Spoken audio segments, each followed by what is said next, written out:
అందరికీ జై భీమ్. నేను మీ ఆనంద్ మహాసేన. కాకినాడ జిల్లా అనపర్తి నియోజకవర్గం బలభద్రపురం గ్రామంలో 200 మందికి క్యాన్సర్ వ్యాప్తి చెందిందంటండి. అసలు ఎందుకు క్యాన్సర్ వచ్చింది అనేది పాపం వచ్చిన వాళ్ళకి కూడా తెలియదు. అసలు ఏంటి జరుగుతుంది అక్కడ, ఆ గ్రామంలో ఏముంది, అసలు వాటర్ కలుషితమైందా లేకపోతే గాలి కలుషితమైందా అనేది పాపం అసలు క్యాన్సర్ ఎలా వచ్చింది, దానికి కారణం ఏంటి తెలియని చాలా మంది అమాయకులకి ఈరోజు క్యాన్సర్ బారిన పడి చాలా ఇబ్బందులు పడుతున్నారండి. కాకినాడ జిల్లా బలభద్రపురం గ్రామంలో సాక్షాత్తు ఆ నియోజకవర్గ ఎమ్మెల్యే గారే. అందరికీ నమస్కారం.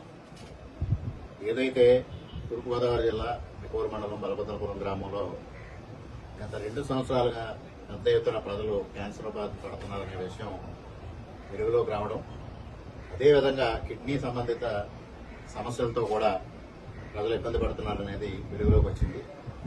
నిన్నటి రోజున ఆ గ్రామంలో ఒక కాలేయ సంబంధిత వ్యాధి, అతి అరుదైన కాలేయ సంబంధిత వ్యాధి కూడా ఆ గ్రామంలో ఇటీవల కాలంలో 4 చిన్నపిల్లలకు రావడం అనేది చాలా దురదృష్టకరమైన పరిణామం. అందులో ఒక బాలుడికి ఇప్పటికే లివర్ ట్రాన్స్ప్లాంటేషన్ జరిగింది. ఆ తల్లిదండ్రులు దాదాపు 75 లక్షల రూపాయలు ఖర్చు పెట్టారు. 3 సంవత్సరాల బాలుడు. అదేవిధంగా మరో 3 బాలురు, ఆ విధంగా బాలికలు చిన్నపిల్లలు ఆ విధమైన వ్యాధితో ఇబ్బంది పడతా ఉన్నారు. ఆ ఒక్క గ్రామం పరిధిలో ఇన్ని రకాల వ్యాధులు ఎందుకు ప్రబలుతున్నాయి? దీనికి జల కాలుష్యమా, వాయు కాలుష్యమా, లేదా ఇతర ఏదైనా ఉన్నాయా అనేది ఇవాళ ప్రభుత్వం పైన ఉన్న బాధ్యత. ఆ నిజానిజాలు, వాస్తవాలు వెలుగులోకి తీసుకురావాలి. ఏదైతే మూల కారణం ఉందో ఈ వ్యాధులు రావడానికి, ఆ గ్రామంలో ప్రత్యేకంగా ఆ గ్రామంలో రావడానికి మూల కారణం ఏదుందో దాన్ని వెలికి తీయాలనేది నా తపన.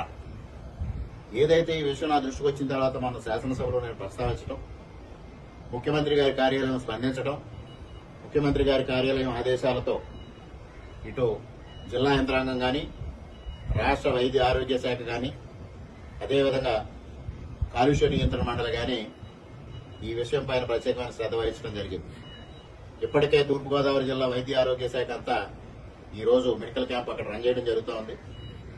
ప్రతి ఇంటికి వెళ్లి ఇంటింటి సర్వే నిర్వహించి వ్యాధి నిర్ధారణ చేయడం కోసం, సమస్యలు తెలుసుకోవడం కోసం వారి సమాయత్తమై ఇవాళ దాదాపు 20 బృందాలు గ్రామంలో పర్యటన చేయడం జరుగుతోంది. అదేవిధంగా నేను జిఎస్ఎల్ మెడికల్ కాలేజ్, స్వతంత్ర క్యాన్సర్ ఆసుపత్రిని సహకారం కూడా కోరడం జరిగింది. నిన్నటి రోజున జిఎస్ఎల్ చైర్మన్ శ్రీ భాస్కరరావు గారితో మాట్లాడారు.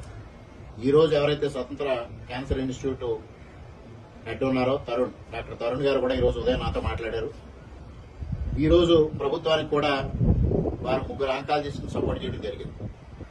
అదేవిధంగా మొదటి వారంలో ఏదైతే జిఎస్ఎల్ హాస్పిటల్, అదేవిధంగా మెడికల్ కాలేజ్ ఆధ్వర్యంలో స్క్రీనింగ్ టెస్టులకు సంబంధించి, క్యాన్సర్ కు సంబంధించిన స్క్రీనింగ్ టెస్టులు వారి దగ్గర మొబైల్ వాహనం అందుబాటులో ఉందో ఆ మొబైల్ వాహనాన్ని 4-5 రోజుల పాటు బలభద్రపురంలోనే ఉంచి పూర్తిగా సంపూర్ణంగా ప్రజలందరికీ పరీక్షలు చేయాలని స్వతంత్ర ఆసుపత్రి ఆధ్వర్యంలో నిర్వర్తించడం జరిగేలాగా నిర్ణయం తీసుకోవడం జరిగింది. దానికి ప్రభుత్వం నుంచి కూడా సంపూర్ణమైన సహకారం ఇస్తాం. ఇవన్నీ ఉన్న వ్యాధిగ్రస్తుల్ని ఏ విధంగా బాగు చేయాలనేది ఒక ఎత్తు. ఇక రెండవ అంశం, ప్రధాన అంశం ఏంటంటే అసలు ఈ బలభద్రపురం కానీ బలభద్రపురం చుట్టుపక్కల 2-3 గ్రామాల్లో ఈ వ్యాధులు ఎందుకు ప్రబలతా ఉన్నాయనే దాని మూల కారణం శోధించాల్సిన అవసరం ఉంది. ఇక్కడ మా నియోజకవర్గంలో అసలు క్యాన్సర్ అనేది చాలా దారుణంగా వ్యాప్తి చెందుతుంది. దీన్ని ఏదో విధంగా అరికట్టాలి అని ముఖ్యమంత్రి గారికి నల్లమిల్లి రామకృష్ణారెడ్డి గారు తెలియజేయడం జరిగిందండి. నిజంగా క్యాన్సర్ బారిన పడిన చాలా కుటుంబాలు ఈరోజు రోడ్డున పడ్డాయి. అసలు ఏ పాపం చేయకుండా ఈరోజు వాళ్ళకి క్యాన్సర్ వచ్చిందండి.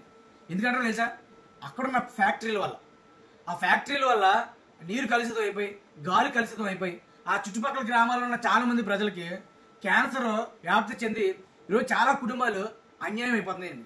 దీని మీద ప్రభుత్వాలు మరి తొందరగా చర్యలు తీసుకొని ఏదైతే ఇలా విషయాన్ని బయటికి పంపించే ఫ్యాక్టరీలు ఏవైతే ఉన్నాయో ఈ ఫ్యాక్టరీలు సీజ్ చేయాలండి. అయిపోయే పరిస్థితి కూడా ఉన్నదండి.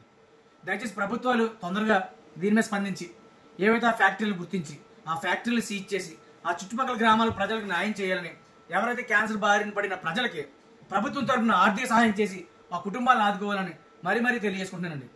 జై భీమ్, జై మహాసేన, జై రాజసేన.